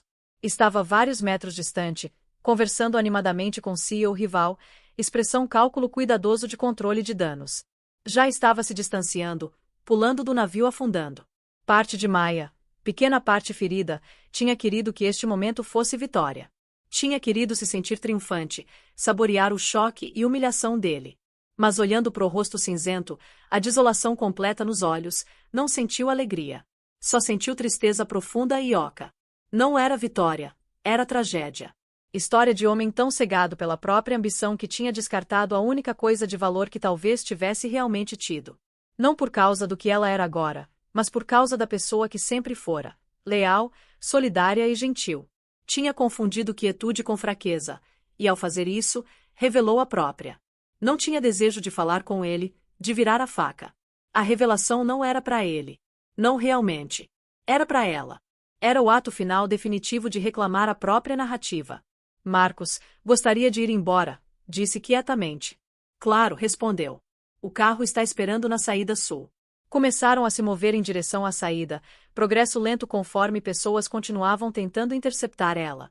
Passando pelo bar principal, ouviu fragmento de conversa que fez pausar. Consegue acreditar? Ele convidou a ex-mulher para humilhar ela, e ela era dona do prédio inteiro e da empresa dele. É tipo coisa de filme, mulher disse, rindo. A fofoca já estava se espalhando, cimentando na lenda da noite. Queda pública do Lia. Maia sentiu pontada de algo que quase foi culpa, mas empurrou para longe. Ele tinha construído este palco. Tinha escrito a peça e escalado os atores. Não podia ficar bravo com ela por simplesmente entregar as falas. Chegando no lobby, voz gritou o nome dela. Maia. Virou. Era Lia. Tinha seguido ela, o rosto pálido e abatido. A confiança arrogante sumiu, substituída por vulnerabilidade crua e desesperada que nunca tinha visto nele, nem nos momentos mais baixos. Parou alguns metros distante, aparentemente incerto do que fazer ou dizer. O lobby era mais quieto aqui, mas pessoas ainda observavam. Eu. Começou, voz tremendo. Não fazia ideia. Eu sei, disse suavemente. Não havia mais nada para dizer. Por quê? Perguntou, voz rachando. Por que nunca me contou sobre seu pai? Sobre nada disso. Maia olhou para ele, e pela primeira vez se permitiu ser verdadeiramente honesta, não com raiva, mas com verdade simples e profunda. Por que você nunca perguntou? Disse. Estava ocupado demais me dizendo quem eu era, do que carecia, que nunca parou para ver quem eu realmente poderia ser. Você não queria parceira, Lia. queria plateia, e eu não era muito boa nisso. O rosto dele desabou. A verdade das palavras o atingiu com força visível. Tinha falado e falado por anos sobre os sonhos, planos, sucessos dele. Nunca perguntou sobre os dela. Assumiu que ela não tinha nenhum. Maia. Me desculpa, sussurrou, as palavras soando estrangeiras e desajeitadas na língua dele. Era o pedido de desculpas que tinha implorado por anos. Mas ouvindo agora, parecia moeda jogada num poço que há muito secara. Fez só um oco pequeno e desapareceu. Sei que se desculpa, Lia, disse, voz gentil, cheia de pena que de alguma forma era mais devastadora que desprezo. Tchau. Virou e se afastou, Marcos segurando a porta de vidro grande para ela. Não olhou para trás. Saindo para a noite fresca de São Paulo, respirou fundo o ar limpo e fresco. Parecia a primeira respiração que tinha feito em muito tempo. A gala, Lia, o passado compartilhado, tudo estava atrás dela agora. Capítulo fechado, fantasma finalmente colocado para descansar. Não era mais definida pela história dele. Era finalmente e completamente autora da própria. O despertar. A volta para casa quieta nos jardins foi silenciosa. Marcos dirigiu o sedã preto com eficiência estoica usual, navegando as ruas adormecidas da cidade. A adrenalina da noite estava começando a diminuir, deixando o vazio estranho e inesperado. Maia olhava pela janela, vendo as luzes borrarem, o reflexo dela a imagem fantasmagórica contra o vidro. Deveria estar se sentindo extasiada, vindicada, triunfante. Tinha enfrentado o demônio e emergido não só ilesa, mas vitoriosa. O mundo inteiro de Tech estava buzinando com o nome dela. Tinha trazido Liam Mendonça, o homem que estilhaçara a confiança dela, aos joelhos sem erguer a voz. Então por que se sentia tão oca? O aplauso ainda ecoava nos ouvidos, mas soava distante, como se fosse para outra pessoa. No salão, tinha se tornado Senhora Santos, símbolo de poder oculto e revelação dramática. Mas no silêncio do carro, era só Maia. E Maia se sentia cansada. Você foi magnífica esta noite, Marcos disse, voz quebrando o silêncio. Olhou para ela no retrovisor, olhos gentis. Seu pai ficaria incrivelmente orgulhoso.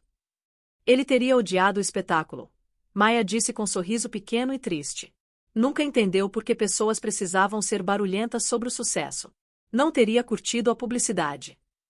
Não, Marcos concordou, mas ficaria orgulhoso da força que demonstrou. Você se manteve na sua verdade, Maia. É tudo o que ele sempre quis para você. A verdade dela. Por tanto tempo a verdade dela tinha sido enroscada com a do Lia. A validação dele tinha sido o sol que orbitava, e quando ele extinguiu, tinha ficado no frio e escuro. Os últimos 2 anos tinham sido sobre aprender a ser a própria fonte de luz. Esta noite deveria ser culminação dessa jornada, momento que finalmente brilharia. Mas parecia mais final que começo. Percebeu que o vazio vinha do fato simples e doloroso que a vitória não apagava as cicatrizes. Provar que Liam estava errado não desfez os anos que passou fazendo ela se sentir pequena. O pedido de desculpas dele, desesperado quanto foi, não conseguia costurar de volta as peças de si mesma que tinha perdido no casamento. Redenção era processo, não evento dramático único. Quando chegaram na casa dela, Braustone lindo mas modesto, Marcos caminhou com ela até a porta. Vai ficar bem? Perguntou, testa franzida de preocupação. Vou ficar, disse, e quis dizer isso. O vazio não era desespero. Era só espaço. Espaço que uma vez foi preenchido com dor e agora estava vazio, esperando algo novo crescer. Obrigada, Marcos, por tudo. Não só esta noite. É minha honra, Maia, disse com leve reverência. Dentro, tirou o vestido esmeralda, deixando cair no chão como pele descartada. Lavou a maquiagem do rosto e vestiu camiseta macia simples e calça de pijama. Caminhou para o estúdio de arte na parte de trás da casa, único lugar onde se sentia completamente ela mesma. O cômodo cheirava a barro e óleo de linhaça. Tela meio terminada ficava num cavalete, paisagem da costa acidentada da Califórnia, tudo mares turbulentos e penhascos resistentes. Pegou o pincel, dedos curvando ao redor da madeira familiar. Não pintou. Só ficou ali segurando, sentindo o peso na mão. O telefone vibrava incessantemente numa mesa próxima. Sabia que seria inundação de mensagens de jornalistas, associados comerciais, pessoas que não falavam com ela há anos. Ignorou. Em vez disso, pensou no rosto do Liam no lobby. A devastação completa. Tinha tirado a narrativa dele, história que contava para si mesmo sobre a vida, sucesso, escolhas. Tinha mostrado para ele e para o mundo que tinha deixado grandeza para trás. Não odiava ele mais. Ódio era fogo que requeria combustível demais. O que sentia agora era pena profunda e dolorosa. Pena por homem tão inseguro que teve que construir castelo de vidro ao redor de si e agora forçado a viver entre os cacos. A vitória dela não estava na derrota dele. A vitória estava neste cômodo. Estava na alegria silenciosa que encontrava na criação, no trabalho significativo que fazia no centro, na lealdade de homem como Marcos, no legado que o pai confiou para ela. A vitória dela era a vida quieta e modesta que Liam tinha desprezado tanto. Descobriu que a vida não tinha sido pequena de jeito nenhum. Só estava esperando ela crescer nela. Largou o pincel e caminhou para a janela, olhando para o jardim pequeno e tranquilo. A lua estava alta e brilhante. O aplauso sumiu. Os sussurros sumiram. Só tinha o zunido quieto da cidade e rusto e gentil das folhas. E pela primeira vez, o silêncio não parecia solitário. Parecia paz. O peso do arrependimento. A volta para casa para Liam foi borrão de luzes da rua e vergonha. Bianca tinha feito desculpa furada sobre carona com amigos e praticamente fugiu dele. O último olhar foi mistura de desprezo e pena. Não culpava ela. Era leproso social, conto de advertência que seria sussurrado por cima de coquetéis e reuniões de diretoria por meses. Entrou pisando duro no cobertura cavernosa e estéril, o silêncio pressionando nele. Arrancou a gravata borboleta, mãos tremendo de raiva que não tinha alvo além de si mesmo. Foi pro bar e despejou o copo de uísque, bebendo numa queimada só. A queimada não fez nada para anestesiar a certeza fria e oca da própria estupidez. Você estava ocupado demais me dizendo quem eu era. Nunca parou para ver quem eu realmente poderia ser. As palavras da Maia ecoavam no espaço vasto vazio do apartamento, no espaço vasto vazio da alma. Tinha sido tolo cego e arrogante. Começou a andar, animal enjaulado numa prisão do próprio projeto. Todo objeto na sala, a arte cara, móveis de designer, vistas abrangentes da cidade, pareciam zombar dele. Eram troféus de jogo que agora percebia que tinha perdido espetacularmente. Passou anos acumulando coisas, honrarias e poder, tudo para provar que era sucesso. E numa noite, Maia mostrou que não possuía nada de valor real. A mente, arma que sempre confiou, se virou contra ele. Reprisou o casamento não como tinha editado, história da ambição sendo atrasada pela simplicidade dela, mas com clareza brutal e horrorizante. Viu Maia, testa franzida de concentração enquanto meticulosamente revisava as finanças deles nos primeiros dias, encontrando jeitos de economizar para ele poder investir na empresa nascente. Tinha chamado ela de mão de vaca. Viu ela ficando acordada a noite inteira com ele antes de apresentação importante, fazendo café, escutando ele ensaiar, oferecendo palavras quietas de encorajamento. Tinha considerado garantido. Viu a alegria genuína no rosto dela quando falava sobre novo artista que descobrira. Alegria que sistematicamente diminuiu porque não se traduzia em lucro ou status. Tinha chamado ela de sem ambição. Que piada! Ela não carecia ambição. Simplesmente tinha tipo diferente. A ambição dela era construir, nutrir, criar significado. A dele era conquistar e adquirir. Tinha visto o mundo dela como pequeno porque era incapaz de entender a profundidade. A memória mais condenatória surgiu, uma que enterrara fundo. Era o último aniversário de casamento juntos. Tinha esquecido. Chegou tarde de jantar comemorativo depois de assegurar rodada de financiamento, bêbado de sucesso e champanhe. Ela estava esperando. A mesa estava posta com louça boa deles. Refeição caseira simples estava fria nos pratos. Tinha pequeno presente embrulhado para ele. Não estava brava, só triste. A decepção foi cobertor quieto e pesado na sala. E o que ele fez? Zombou. Ainda focada nessa bobeira sentimental, Maia. Acabei de levantar 50 milhões. Isso é real. Isso é que importa. Partiu o coração dela naquela noite. Viu nos olhos dela, e sentiu tremor de satisfação cruel, acreditando que estava ensinando lição valiosa sobre o mundo novo que estava entrando, mundo onde ela não pertencia.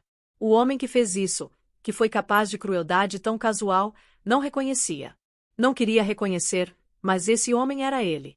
Afundou num sofá, o copo de uísque escorregando dos dedos e batendo no tapete grosso. Enterrou o rosto nas mãos, e soluço seco e áspero escapou do peito.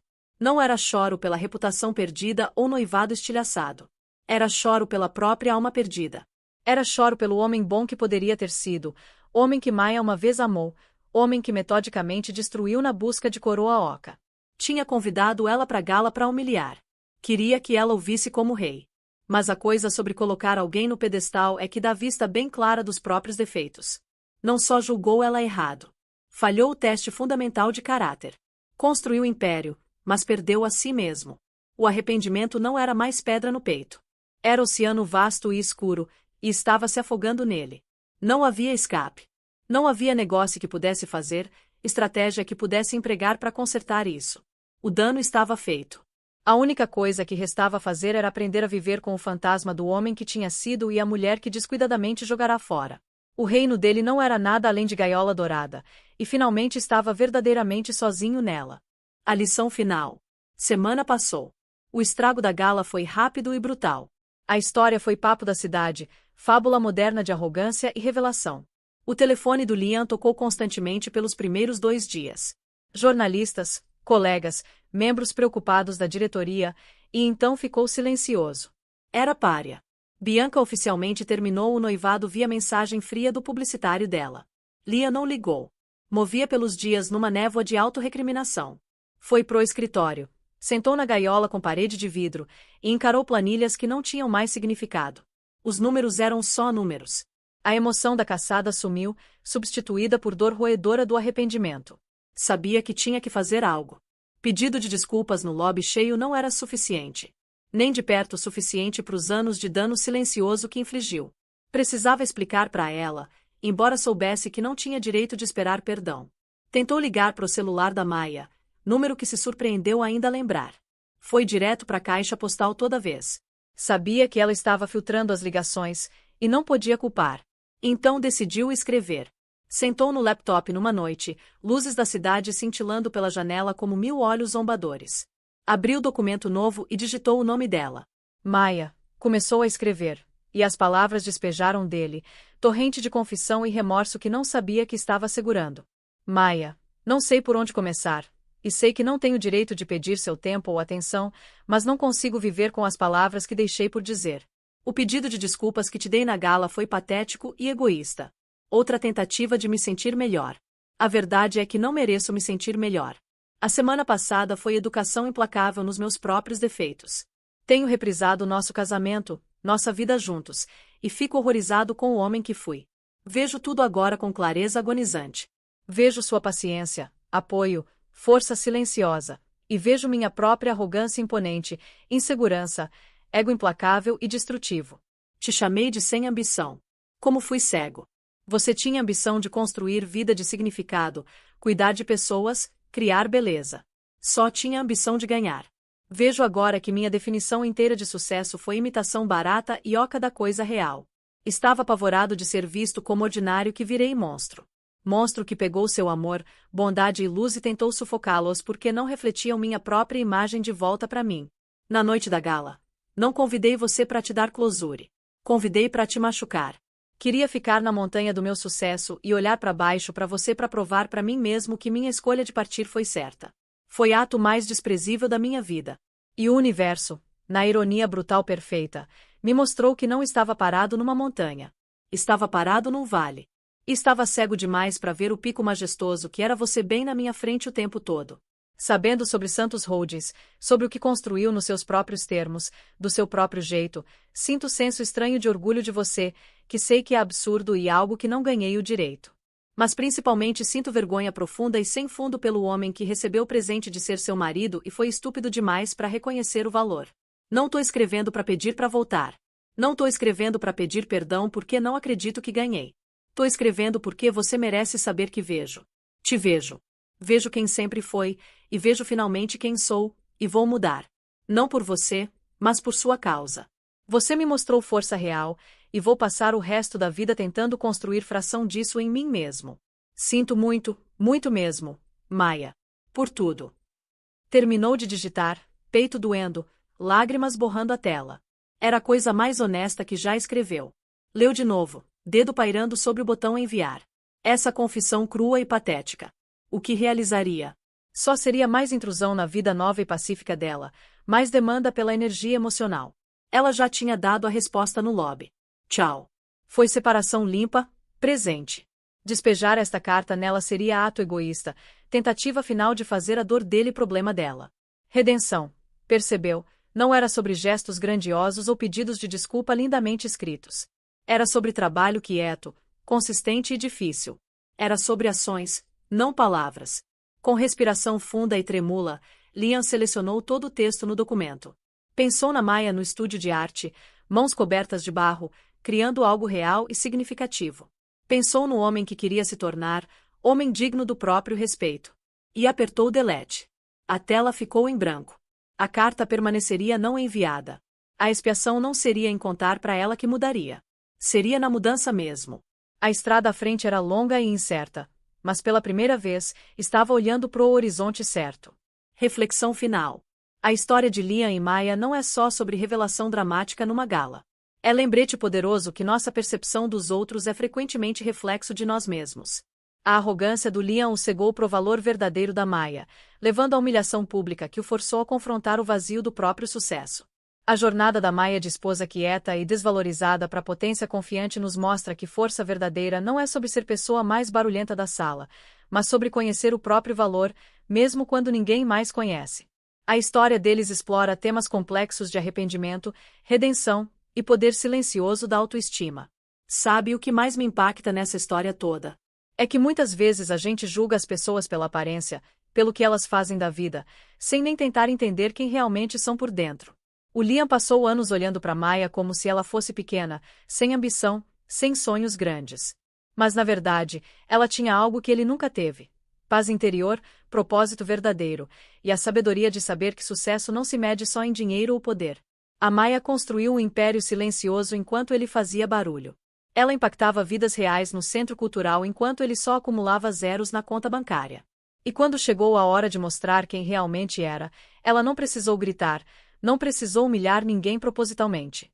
Ela simplesmente foi ela mesma, e isso foi suficiente para virar o jogo completamente. O mais cruel dessa história. O Liam convidou a própria ruína. Ele que escolheu trazer ela para a gala. Ele que quis esfregar o sucesso na cara dela. E descobriu que ela era muito maior que ele jamais imaginou. Às vezes o universo tem senso de humor perverso mesmo. Mas sabe o que me dá esperança nessa história? É que no final das contas, ambos aprenderam algo. A Maya aprendeu que nunca mais precisaria da validação de ninguém. Ela já era completa, já era poderosa, só precisava reconhecer isso. E o Liam, mesmo sendo tarde demais, finalmente entendeu que tinha jogado fora a coisa mais valiosa da vida dele por orgulho e ego. Esta história nos ensina que pessoas silenciosas podem ser as mais fortes, que quem cuida dos outros tem um tipo de poder que dinheiro não compra, e que às vezes a maior vingança é simplesmente viver bem e ser feliz com quem você é. Se esta história de justiça poética e empoderamento tocou seu coração, deixa aquele like maroto, compartilha com alguém que precisa ouvir que todo mundo tem seu valor, mesmo quando outros não reconhecem. E se inscreve aqui no canal para mais histórias que vão mexer com suas emoções e te fazer refletir sobre a vida. A Maya de cada um de nós merece ser reconhecida e valorizada. Não deixa ninguém te fazer sentir pequeno. Você é muito maior do que imagina. Obrigado por assistir, e até a próxima história que vai tocar sua alma.